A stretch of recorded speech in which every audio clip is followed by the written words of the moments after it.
ये मत सोचो कि हम कुछ नहीं कर सकते हैं, हमारी उम्र ढल गई, हमारे शरीर ने जवाब दे दिया। नहीं, जितने लाचार होगे उतने घर में दुख पाओगे, बुढ़ापा बोझ लगेगा, मृत्यु का इंतजार करना पड़ेगा, घर वालों के ताने सुनना पड़ेंगे। नहीं, जवान रहिए हमेशा।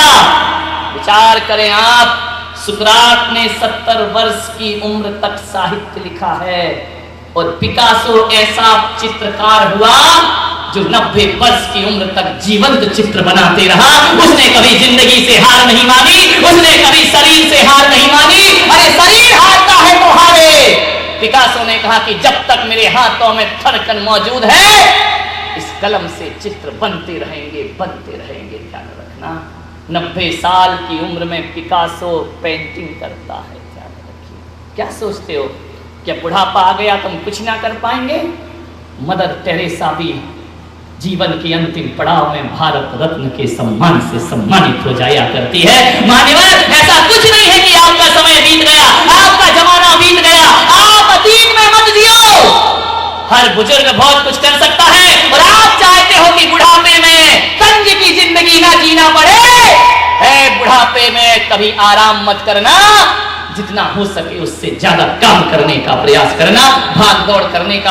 आराम करोगे बेवक्त बीमार हो जाओगे। ध्यान रखिए। एक्सरसाइज करो, प्राणायाम करो, योगा करो, सुबह सुबह घूमने जाओ।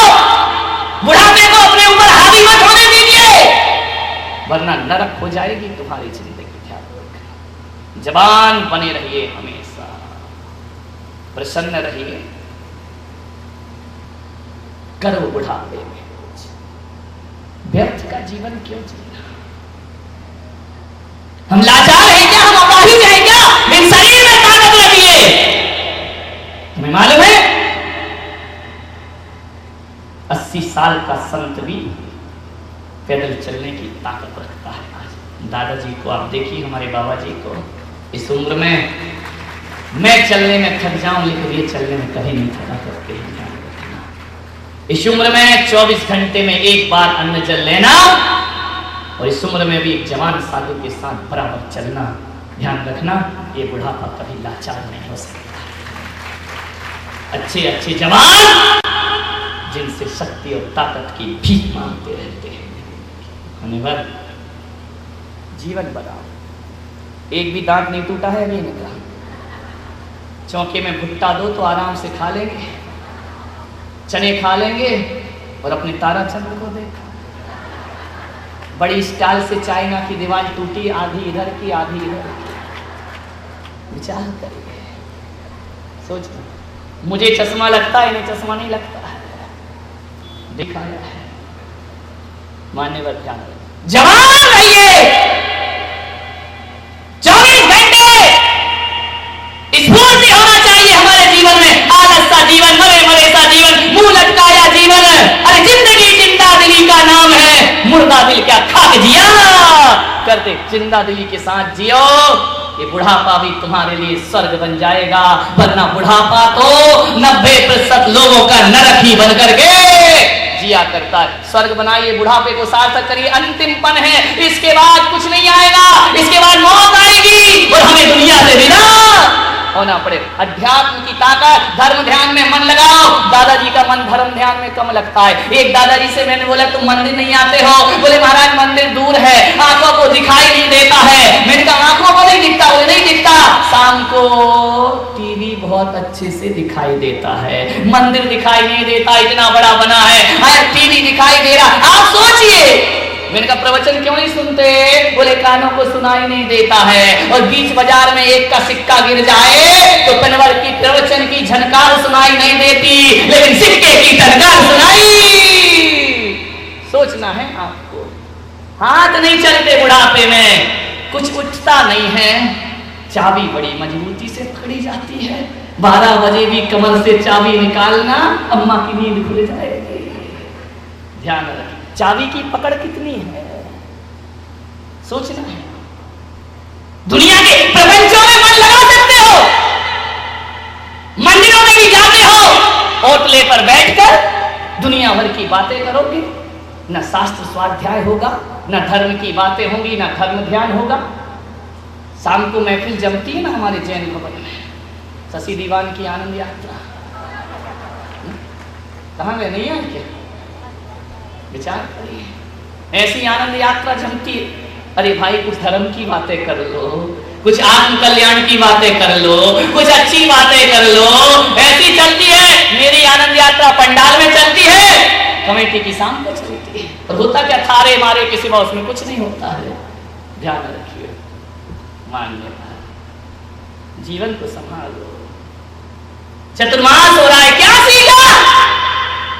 कुछ नहीं। हाँ महाराज बहुत अच्छा बोलते, इतना बढ़िया बोलते। अरे भाई क्या बोला? अरे बोले पूछो मत, ऐसे प्रवचन आज तक नहीं सुने। अरे क्या बोले महाराज? अरे गजब कर दिया यार, 1 घंटा कैसे बीत गया। अरे बोले क्या? बोले ये मत पूछ क्या बोले, बस बोले बहुत अच्छा, क्या बोले ये मत पूछो।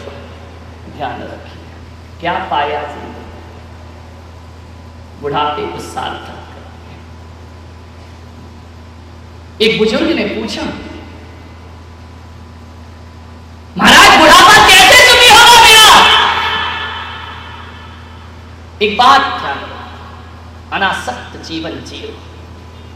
मैं बड़े निष्पक्ष होकर कह रहा हूं कि जिसको बुढ़ापा सार्थक करना है, उस आदमी को आज से ही मन लगाकर समय सार ग्रंथ का स्वाध्याय शुरू कर लेना चाहिए। कुंद कुंद आचार्य का समय सार और वैदिक परंपरा में गीता को पढ़ना शुरू कर दीजिए।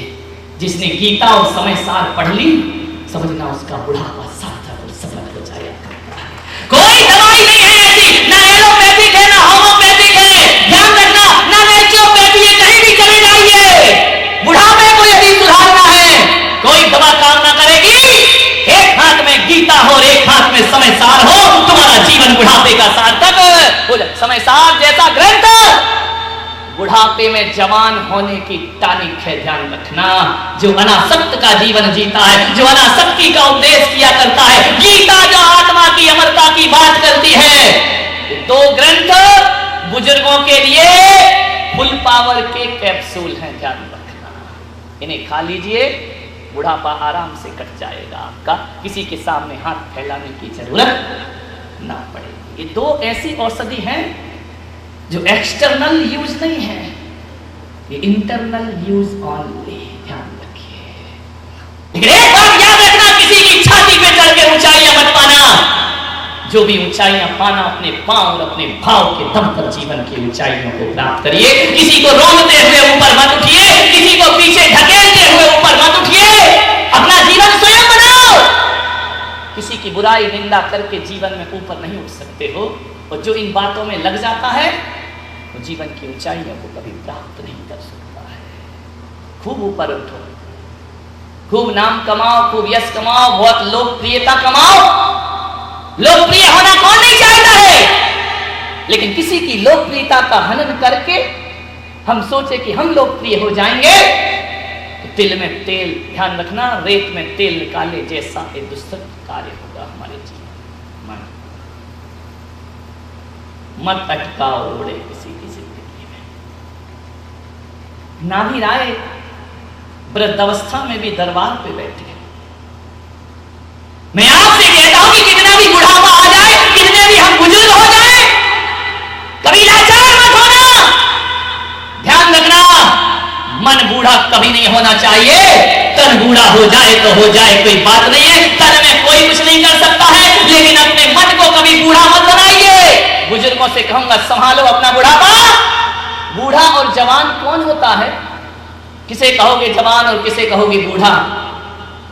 मान्यवर, जो व्यक्ति ये कहता है कि मेरा जमाना चला गया, मेरा समय चला गया, मैं कुछ नहीं कर सकता, समझना वो बूढ़ा हो गया है। और जो कहता है मेरा जमाना कल भी था, मेरा जमाना आज भी है और मेरा जमाना हमेशा रहेगा, वो जवान हुआ करता है। ध्यान रखिए, आपसे एक ही मेरा निवेदन है, जो ये नहीं कहता है कि मेरे दिन चले गए, मेरा समय चला गया, मेरे जीवन गुजर गया, नहीं बाबा, 80 साल का बूढ़ा भी यदि कहता है मेरा जमाना कभी नहीं जा सकता, मैं उस 80 साल के बूढ़े को जवान मानूंगा। और 21 साल का जवान कहता है मुझसे एक काम नहीं होगा,